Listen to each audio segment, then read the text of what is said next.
Bonjour à toutes et tous, bienvenue chez moi. Hier c'était samedi 23 mai, le temps est plutôt couvert.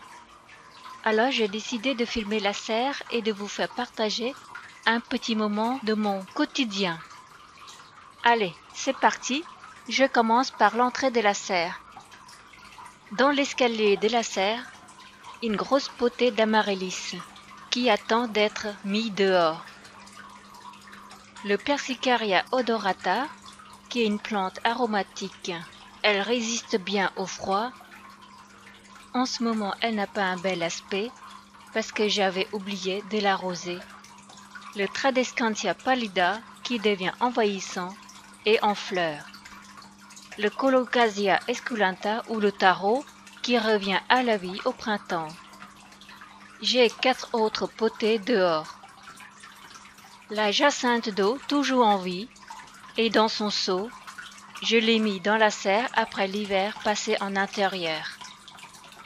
Mes avocatiers, je les taille très courts pour avoir un port trapu. Au-dessus des plantes que nous venons de voir, nous avons le baobab africain, encore des colocasias, des tamariniers, des glycines issues de semis ou de boutures. Sur le bord du bassin, un cartus, communément appelé coussin de belle-mère, et un astrophytum qui est en train de faire un bouton floral. Des plumérias,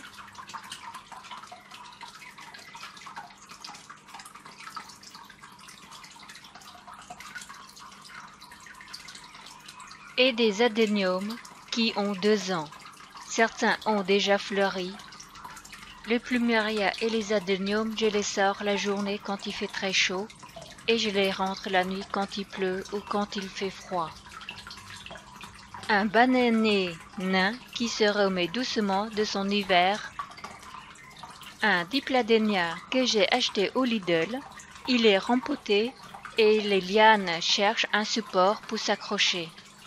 Des fuchsias hybrides en attente d'être rempotés. Je suis en manque de pot adapté à la taille. En haut de l'escalier, un pot de lotus nous accueille avec ses feuilles aériennes. C'est un lotus issu des semis de l'année dernière. Si on se retourne, voici ce que nous venons de voir. On fait une pause pour admirer les lotus qui sortent timidement de l'hiver. Les lotus du bassin sont en retard par rapport à ceux cultivés en pot ou en bac, à cause de l'inertie thermique. À cet endroit, c'est ma place préférée pour regarder et nourrir les poissons. J'essaye de donner des granulés à différents endroits du bassin afin qu'ils participent au nettoyage de la surface de l'eau des divers débris. La surface de l'eau reste propre ainsi. Ça fait 2 ans révolus qu'ils sont dans ce bassin. Certains font plus de 25 cm de long, des véritables Moby-Dick. Ils frayent pas mal, mais une seule naissance à ce jour dans le bassin. Les adultes passent derrière pour bouleter les œufs. On continue la visite avec cette plante exceptionnelle qui vient carrément d'une autre planète, en fait, pour être exact, du Cap en Afrique du Sud. C'est le Protea cineroides. Je l'ai acheté l'année dernière sans savoir ce qu'il fallait faire. Elle a survécu et me fait une nouvelle floraison cette année. Une potée de lotus de 2 ans. Le bac est entièrement envahi de racines. Il y a à peine 3 à 4 cm d'eau. Tous les jours, je suis obligée de rajouter 4 litres d'eau.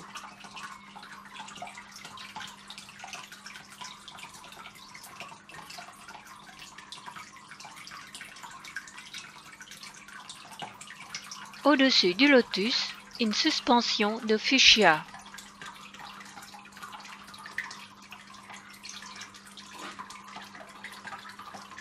Nous avons ensuite des semis de Crinum mauritianum, un bébé Bocarnea recurvata, un aloe vera, Des plants d'ananas de plus d'1 mètre d'envergure. Je vous présente une tentative de bouture de pivoine arbustive qui semble ne pas vouloir faire de racines. Mon oiseau de paradis de 3 ans. Il est issu des semis.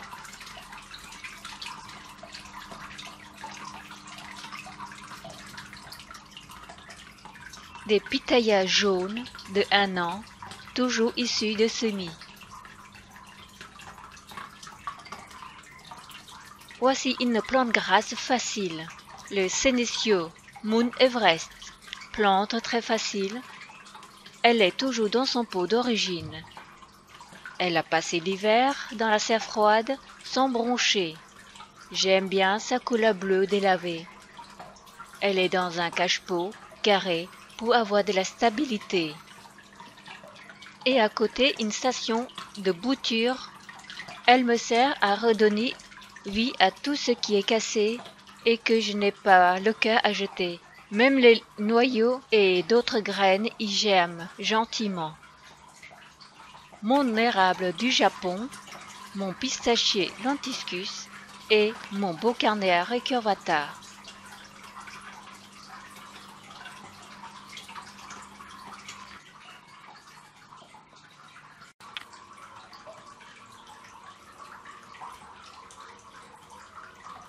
En dessous des suspensions, un bassin démontable fait avec des persiennes pour recevoir des lotus en hibernation. Qui dit bassin dit poisson pour chasser les larves de moustiques. Des Actinidia sinensis que j'ai rempotés. Il y en a encore 2 autres baquettes dans la maison. Mes boutures de cactus zigzag de 3 mois. Des Drosera issus de semis, qui est de nouveau en fleurs. Elles sont très efficaces pour capturer les moucherons. Un jasmin sambac ou le jasmin d'Arabie qui est un petit peu jaune. J'ai un petit de mal à le faire reprendre.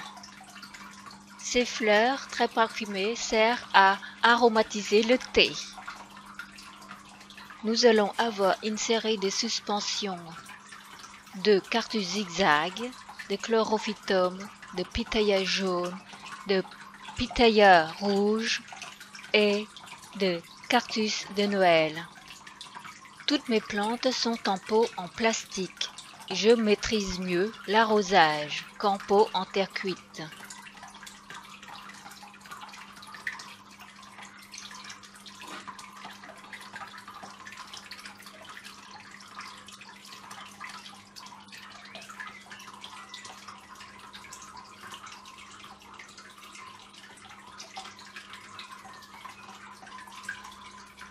Et nous avons encore un bac de jacinto.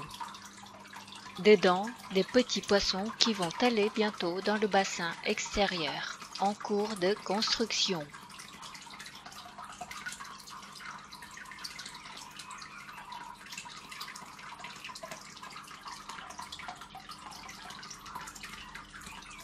Dans cette mini-serre, il y a des adéniums.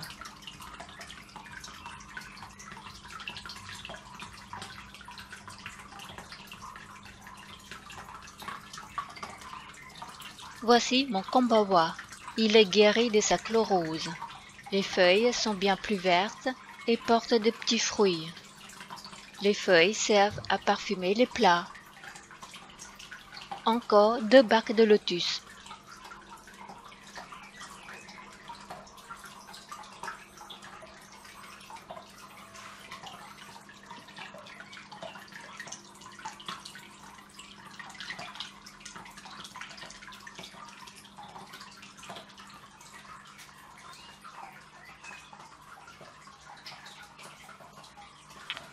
Vous avez une vue globale de la serre, d'un bout à l'autre, avec un ventilateur sur un timer qui brasse l'air.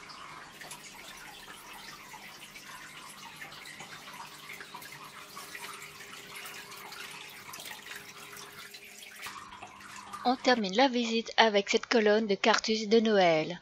La vanille a succombé au froid cet hiver. Je vous remercie et vous dis à très bientôt.